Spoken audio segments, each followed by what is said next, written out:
8:34, welcome back to Sunrise on the Hill, where your political wake-up call continues this Wednesday morning. I'm Cory Smith. And I'm Hillary Howard. All right, for years, Donald Trump has held an iron grip on the direction of the Republican Party and the MAGA movement.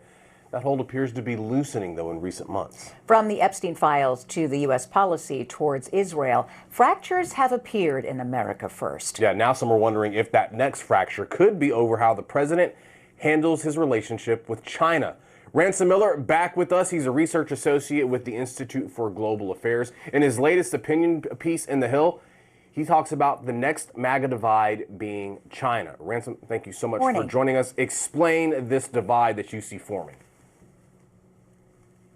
Yeah, it's been an interesting few weeks for MAGA. I think as you've laid out, there have been big disagreements that have been kind of forming over the last few months, but have really come to a head in recent weeks about how to deal with the Epstein files, how to handle government transparency, how to manage things like foreign wars abroad, from Israel to Iran to Yemen, and now looking at maybe even Venezuela. But really, China has been something that I think has really disappeared off of the mainstream headlines over the last few months. Very rarely appeared on the front page news in the way that it maybe did during Trump's first term. But despite that, in my team's public opinion poll, what we really found very interesting was that the issue where the most Trump voters thought the president was making things worse is actually tensions with China. Now, that's over things like foreign trade, over things like the relationship with Israel, and is really sort of coming at a time when the president was sort of ramping up tensions with China sort of late last month, looking towards this meeting in South Korea with President Xi Jinping. It's interesting because when you look back to the first term, President Trump famously said, China, China, China. He didn't see it as being a close ally that we wanted to have close ties with. And he began this administration kind of the same and has now shifted and is really looking to have deals with China, right? Not just tariff deals, but chips deals and making sure we have minerals. So do you think that the base wasn't primed for that? I think that's an accurate assumption. I think that the base in the party, I think, is really divided into a couple of different key factions. And that includes folks that are really MAGA ideologues, that really believe in sort of the ideology that Trump has presented as America first. And that includes folks like Marjorie Greene, who in her resignation letter last week really sort of made a point of mentioning the disagreement over H-1B visas, which was part of sort of the about face the president has taken on that was done with regards to China. Back in August, he went from all of a sudden having, almost no visas being issued to Chinese students to come and study in the United States to 600,000 being issued over the course of 2 years. Now, that's not terribly distinct from policy that the Biden administration had before, but as you mentioned, it's a really marked departure from what the promises he made were on the campaign trail. And that has elicited a lot of really vitriolic statements from folks in the party that maybe you wouldn't expect. Like there was a really particularly telling clip of Laura Ingraham on her Fox News show talking to Commerce Secretary Howard Lutnick about this policy. And Lutnick's justification for why this is happening is that, if Chinese students weren't studying in the United States, it would free up slots at elite prestigious universities for American students. And then those smaller schools would go out of business, which is not an argument that has registered well at all with Trump voters. In fact, our polling finds that 53% of Trump voters say that no Chinese students should be allowed to study in the United States. So, areas like that are already blowing up as the president tries to sort of turn back towards engagement with China. So we've got some numbers from the polling that you guys did that we can put up on the screen.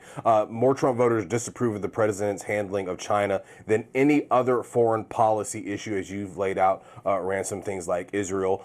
Is Trump making things better or worse with China? Overall, he's at minus 38. Among Dems, minus 83. Plus 12 with Republicans, but underwater at 45 with independents.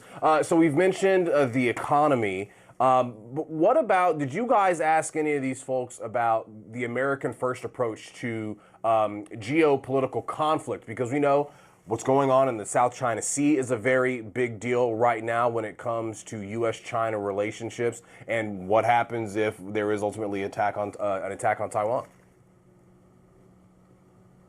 Yeah, one of the things that we asked was really about whether Americans were willing to defend Taiwan, or whether they thought the United States should defend Taiwan militarily if it came to a conflict with any adversary.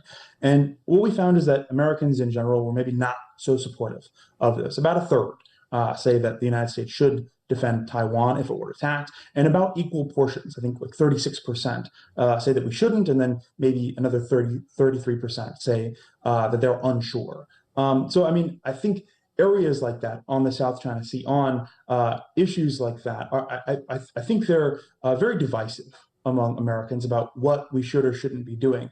But just to go back to that number for a second that you guys pulled up, which I think is a really interesting number, sort of in relation to all of the other values that Republicans have, plus 12 as sort of a net approval on tensions with China is far lower than any of the other issues that the president had. I mean, that means that nearly a quarter, 25% of Trump voters are saying that the president is making tensions with China worse. These are folks that support the president, that are for his platform, and are now saying that he has not done well on that. And I really think that has a lot to do with these elements of tariffs and trade. And the president has sort of not been clear about what his Taiwan policy will be, or how he's going to act in the South China Sea. I think those are things that have sort of faded into the background this term, but were definitely more important in the Biden administration. But those elements of tariffs and trade, and whether or not we should be sort of sacrificing the cost of living, the price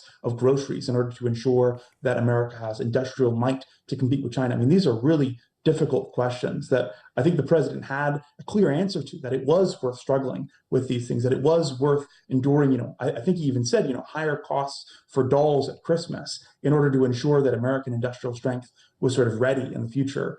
And now he's really questioning that. And there's, a contingent among his base that I think is really saying, we wanted that. We voted for you in order to ensure that you would act on sort of our fears about China. And I think there's another contingent of his base, another contingent of folks that voted for him for a number of other reasons, who are frustrated with sort of the confusion, the sort of mismatched stock market prices that the president has brought about through his China policy.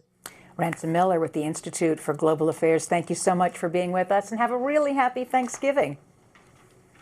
You as well. Thanks so much. Thank you. All right, in other election news,